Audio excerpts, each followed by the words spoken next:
Join us for a review of the Lexus LC500. Let's go!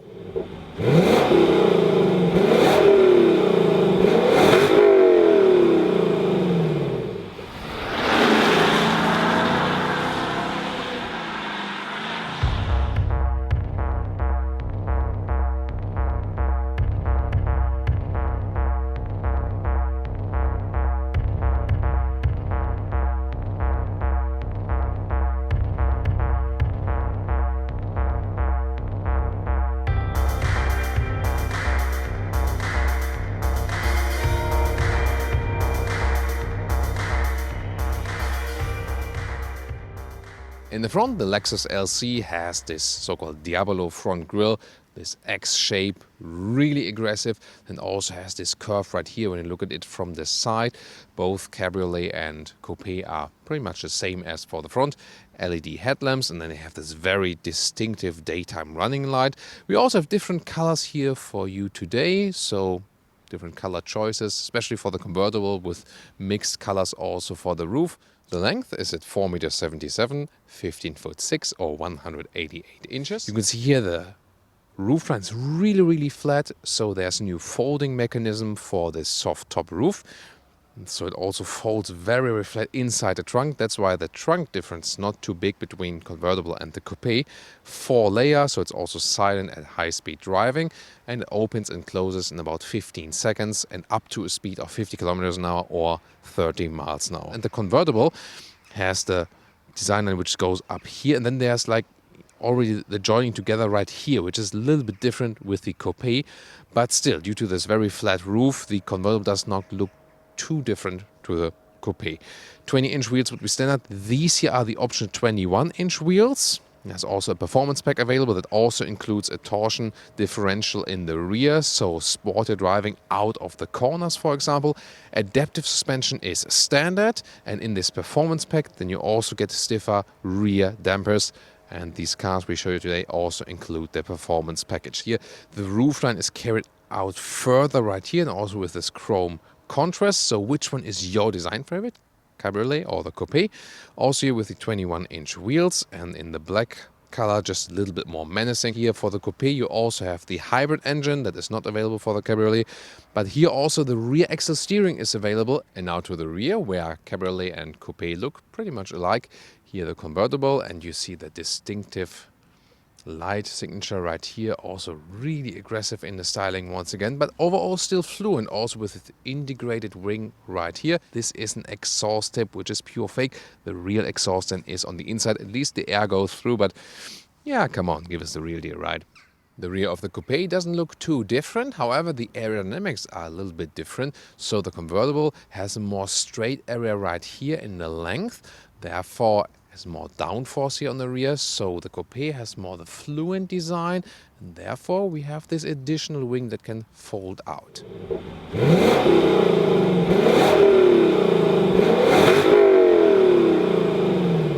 So guys, this one will be one of the very last moments, probably in our history also, where we show you a 5-liter V8 naturally aspirated engine with around 470 horsepower.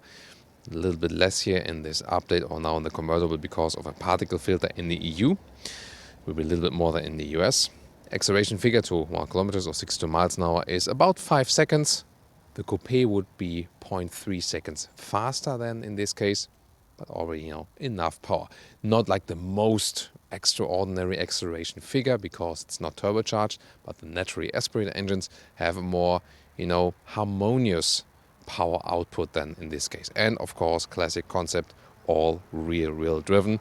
So you can enjoy also the driving part for today with the sound, of course, and also with this very classic engine concept.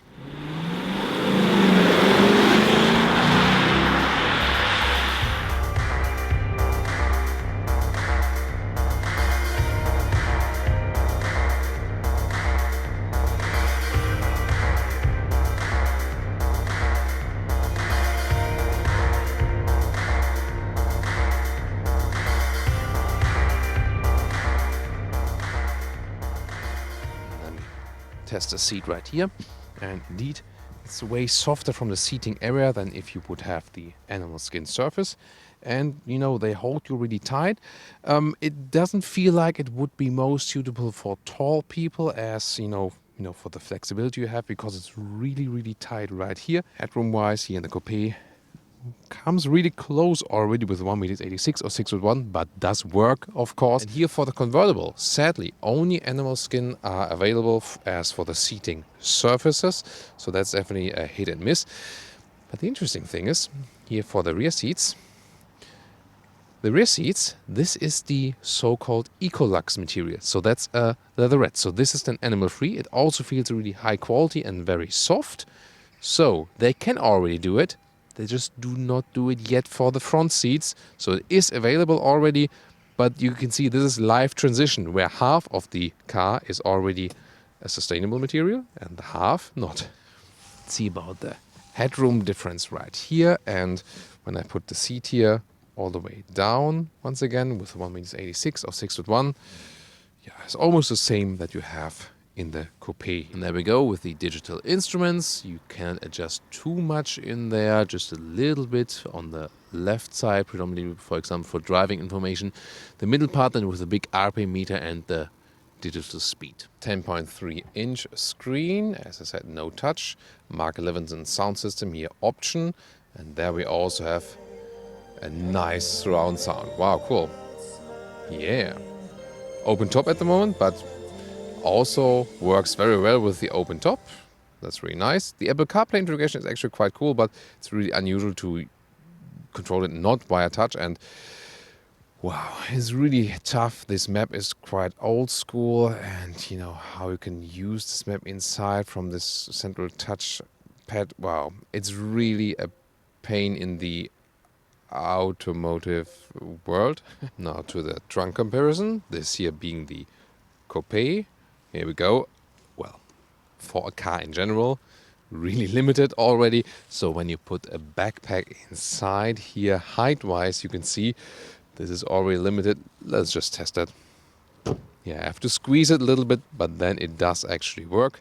And now to the convertible, 150 liters is left, and you can see the backpack squished a little bit, still works height-wise, but just the length, that's the one that you lose.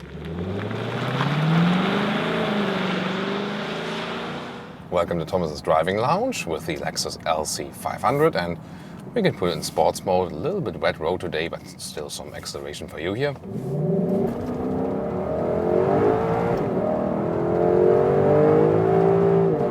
Wow, that's 100 kilometers an hour or 60 miles an hour. Yeah, it was like the rear axle did react, so was some slip in the sports mode. Here, pressing that one goes to the normal mode, then the ESC, the electronic stability control, also rules that down a little bit more. But even though in the sports mode, it was not too aggressive. And the cool thing is, the acceleration here of this naturally aspirated engine is always more harmonious than this very explosive turbo acceleration. So that's also what I like about the naturally aspirated engines, that it's just a little bit more, somewhat more relaxing to drive, and also a very sovereign drive, as I always call it, because you have a lot of horsepower, have a lot of displacement, you don't need to use it, and again, it doesn't feel that explosive. It feels powerful, but not that extreme, and that's what I like about these power curves. The adaptive suspension, which is built in here, when you have the 21-inch wheels, then you do feel these uneven road parts, definitely. So if you want it more comfortable, then stick with the 20-inch wheels. Adaptive suspension here, in this case with the performance pack, with the stiffer dampers in the rear, and you do feel it in these bumps here, so you cannot exactly recommend the stiffer rear suspension there. Overview is, very limited here. To the rear, I can hardly see anything. To the sides is of course cool that we don't have a B-pillar, so you can see that to the sides. To the front, also somewhat limited. So for a convertible, I think a good noise insulation. And again, the active noise cancellation plays a role with that. Slalom-wise is really good. The steering is really precise. Look at that. So this feels then, smaller than the car actually is.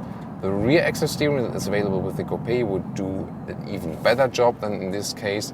Then the car would feel even smaller, or it would fake a shorter wheelbase in this case. Let's hit the throttle once more. Let's go back to about 50 kilometers an hour and push it through.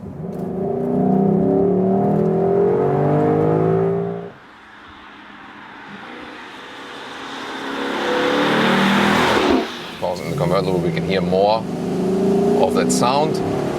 I told you, also comes from the sound actuator. Even though in the convertible we hear a little bit more from the exhaust, of course. If we are really gentle with the throttle, we can also put it in the sports mode, but again, it's a rear wheel driven car and the ESC is drawn back in the sports mode a little bit, so really have to be gentle. But again, the V8 naturally aspirated engine gives us a better controlled feeling. So with a turbo here, we would probably have a little bit too much power, too explosive power on the rear axle. But here with the NA V8, it's a little bit better and gives us more a harmonious driving fun here on these exact roads.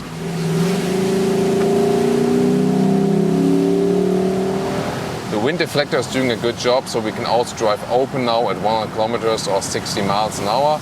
So that's pretty nice actually. So not too much wind turbulence is coming here in the interior. Also you can see it, when you look at my hair. So as for the aerodynamics and so on, this is very well done. So I would say you can use it as an all-season convertible.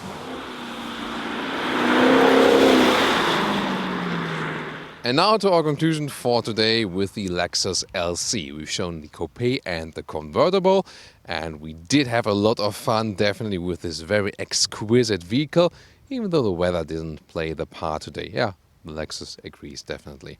So I hope you enjoyed the small comparison. Here, since the convertible is a little bit newer, more driving focus than this one. But of course, they drive pretty much the same.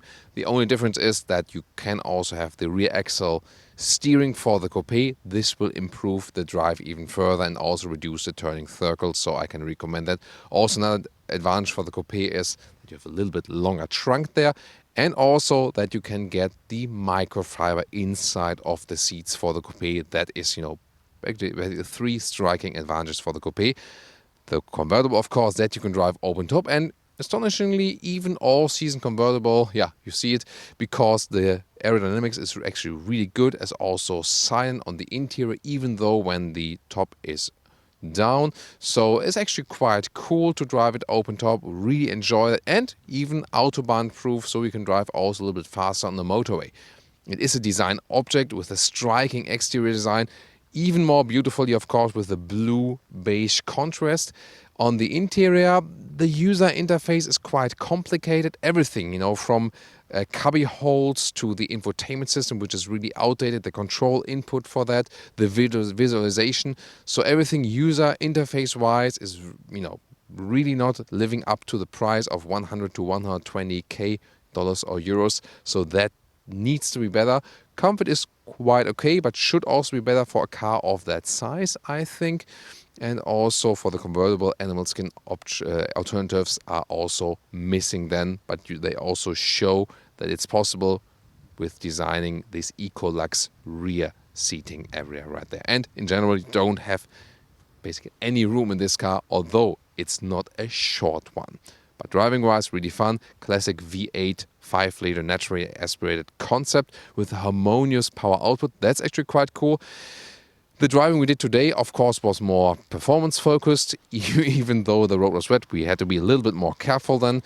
But if you drive it a little bit calmer, you can also score some about 12 liters from 100 kilometers, which would be like 20 mpg somewhat, depending on, but only if you keep it a little bit calm.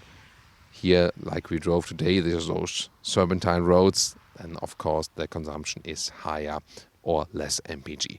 I hope you really enjoyed our episode for today. It's always a hassle for us to film in the rain, but it looks so beautiful here on the cars when you have the raindrops right there.